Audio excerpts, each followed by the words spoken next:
Matthew Truhella was a handsome man with a voice, it is said, that could charm even the mermaids. The son of a church warden, he rang the bells and sang in the choir, and charm his voice did, as it called a mysterious woman from out of the sea. Her ageless green eyes fixed upon Matthew as he sang. The woman would mysteriously appear and disappear from the congregation. Then one day she began to join in the singing. Eventually their voices met, resonating within the church, out into the valleys and across the sea. The mermaid would always leave the church, not speaking a word to anyone. Her enchanting voice had mesmerized Matthew, and he fell in love with the mysterious green-eyed woman. One day he could no longer bear it, and he followed her out to the sea, never to be seen again. Mysteriously, a church bell could then be heard ringing deep in the waves of the ocean. Depicted with a looking glass, the zennor mermaid echoes the ancient femininity of the sea. The powers of the moon govern the waves of the sea. The mirror can be seen to represent the image of the goddess. The music of the earth goddess combines her song with the sacred masculine. Traditionally, bells were used to summon, to cleanse energy, and to resonate a frequency for a specific purpose, interacting with the building and land around them. My friend and I visited the church last year. He has been dowsing properly for a couple of years, and I have been for about 10 years now, using dowsing to investigate the paranormal. The odd thing was, on dowsing the font, we both dowsed different crosses. I had dowsed a Maltese cross, having no previous idea of what to expect from dowsing the font. The Maltese cross shares its structural mathematics with the pentagram.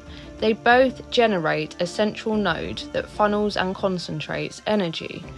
Whilst the pentagram represents the 5 elements and the human body, the Maltese cross represents the 8 virtues and the expansion of the 4 physical elements into spiritual dimensions.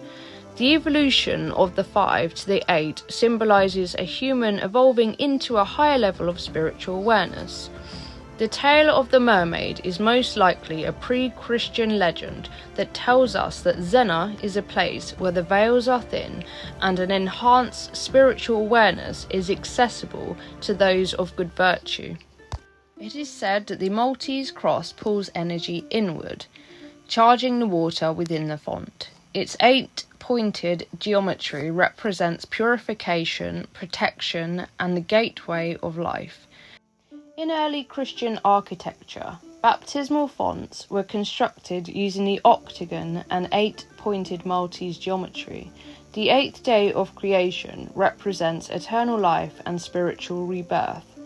The placing of the Maltese cross around water, used by ancient alchemists, would keep the water structured, alive and cleansed. The saint of the church itself, Saint Zennor, has her feast day on the 1st of May. May Day has great pre-Christian or early Christian significance. Known as Beltane, marking the return of summer, it directly opposes the festival of Samhain.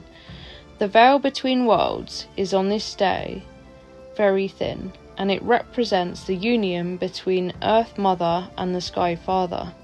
Saint Zennor was an ancient Breton princess. Her husband, a king, wrongly accused her of adultery and threw her into the sea. Whilst pregnant, when floating upon the waves, she was visited by an angel. Saint Zennor gave birth on the waves and was eventually washed up on the Cornish coast, where she founded Zennor. Much like Rhiannon, she has similarities and echoes to the old earth goddess. Both wrongly accused of things, Rhiannon's connection to horses ultimately connects her to the sea. We can see how modern Christianity stories of saints has a direct connection to a far more ancient lore, dating these sites to the dawn of time